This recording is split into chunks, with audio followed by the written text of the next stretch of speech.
Bismillahirrahmanirrahim. Assalamualaikum warahmatullahi wabarakatuh.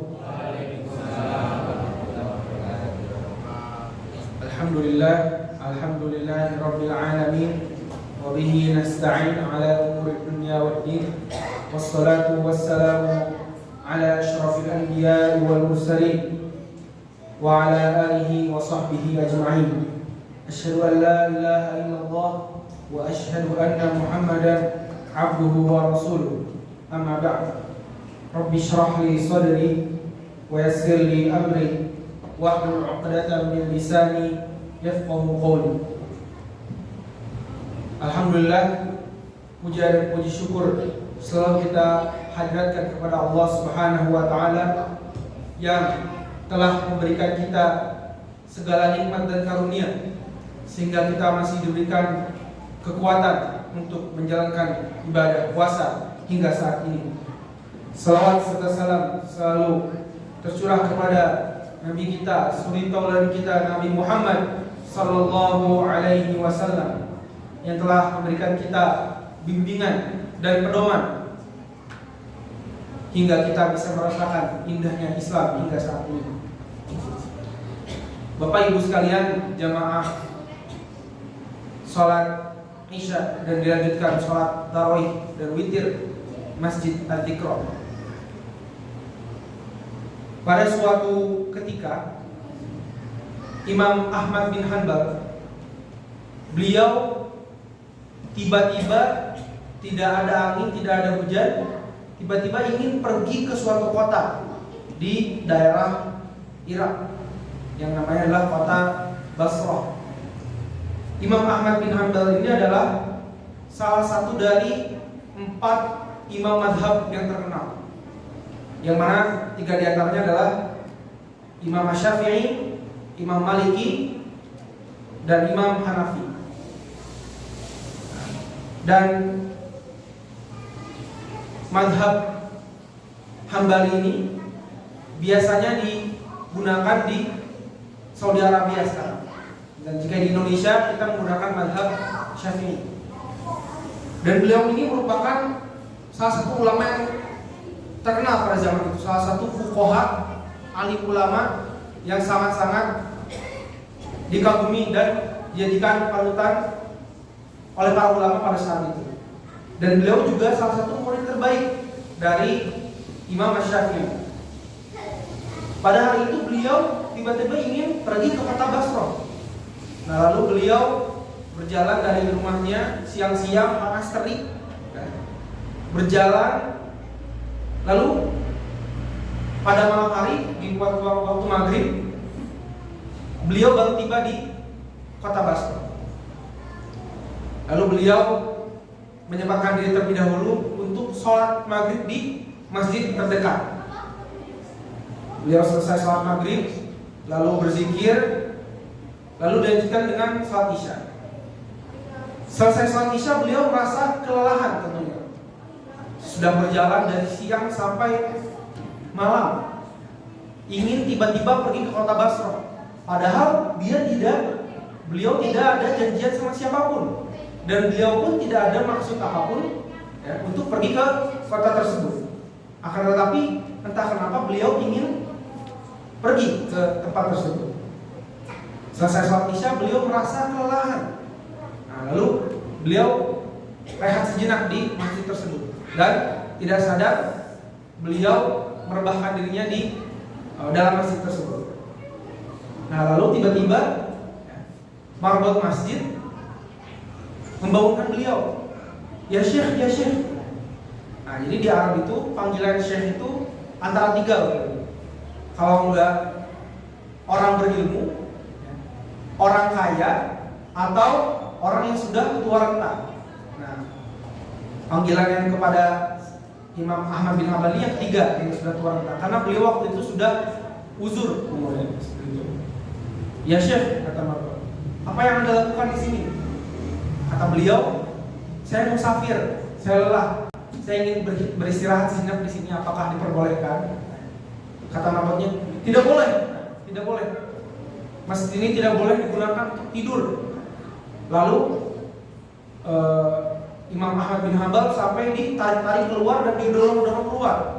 Padahal beliau ini adalah seorang imam besar. Dulu ketika disebutkan nama Imam Ahmad bin Hanbal, itu pasti semua orang tahu. Tapi masalahnya dulu belum ada medsos ya, belum ada HP. Orang-orang belum tahu wajahnya Imam Ahmad bin Hanbal itu seperti apa. Mereka belum tahu. Dan beliau pun, Imam Ahmad bin Hanbal, memperkenalkan dirinya bukan saya Imam Ahmad bin Hanbal, bukan. Tapi beliau memperkenalkan diri dengan saya musafir. Masya Allah. Beliau dengan ketawaduannya, dengan kerendahan hati beliau, kezuhudan beliau hanya memperkenalkan diri sebagai musafir. Nah maka Penging pun dengan tidak segan-segan untuk mengusir Imam Ahmad bin Hanbal dari masjid tersebut. Keluar dari masjid, Imam Ahmad bin Hanbal bingung mau kemana. Lalu memutuskan untuk tidur di pelataran masjid. Tidur sebentar, dibangunkan lagi sama marbotnya.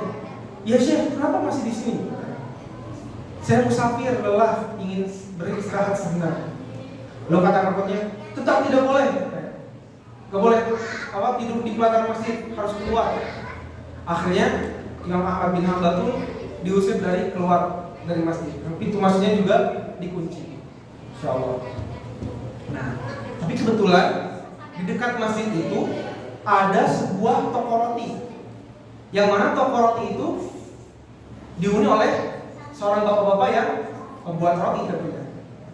Nah, tidak sengaja bapak itu setelah sholat Isya melihat kejadian tersebut. Lalu dengan senang hati bapak membuat roti itu mengundang Imam Ahmad bin Hanbal untuk singgah ke rumahnya. Ya Syekh, mari ke sini saja, tidak usah sungkan-sungkan. Meskipun rumah saya kecil tapi tidak apa-apa. Silakan singgah di rumah saya. Lalu Imam Ahmad bin Hanbal pun menerima ajakan tukang roti tersebut. Ketika masuk di rumahnya, Imam Ahmad bin Hanbal heran dan terkesima dengan perilaku dari tukang roti ini. Jadi tukang roti ini kalau tidak diajak ngobrol, tukang roti ini selalu mendawamkan istighfar dalam setiap perilaku dan aktivitasnya. Jadi ketika ngadon roti, beliau istighfar, astagfirullahaladzim. Lagi menambahkan tepung, lagi menambahkan garam ke rotinya, beliau bilang astagfirullah. Lalu ketika rotinya sudah jadi, ditaruh di tungku api, istighfar lagi, astagfirullah. Melihat hal ini, Imam Ahmad bin Hanbal lalu bertanya, wahai tukang roti, sudah berapa lama Anda melakukan ini? Kata tukang roti, saya sudah membuat roti selama 30 tahun, wahai Syekh. Lalu kata Imam Ahmad bin Hanbal, bukan. Sudah berapa lama? Maksud saya, sudah berapa lama kamu mendawamkan istighfar di setiap aktivitas yang kamu lakukan? Kata tukang roti pun, ya sama ya Syekh. Sudah 30 tahun saya mengistiqomahkan untuk istighfar di setiap aktivitas. Lalu Imam Ahmad bertanya lagi, apa yang terjadi pada kehidupanmu ketika engkau mendawamkan istighfar? Lalu kata tukang roti tersebut bilang, demi Allah ya Syekh, tidak ada satupun keinginanku yang tidak diijabah oleh Allah Subhanahu wa taala. Semuanya diijabah. Lalu Imam Ahmad bin Hanbal pun terkagum-kagum, insyaallah. Tapi tukang roti itu melanjutkan lagi ceritanya. Tapi ya Syekh, ada satu permintaan yang sama Allah belum dikabulkan hingga saat ini. Lalu Imam Ahmad bertanya-tanya, apa itu wahai tukang roti? Lalu tukang roti itu menjawab, saya ingin sekali wahai Syekh, saya ingin sekali bertemu dengan Imam Ahmad bin Hanbal. Masya Allah. Tukang roti ini tidak tahu itu adalah Imam Ahmad bin Hanbal. Lalu mendengar hal itu, Imam Ahmad bin Hanbal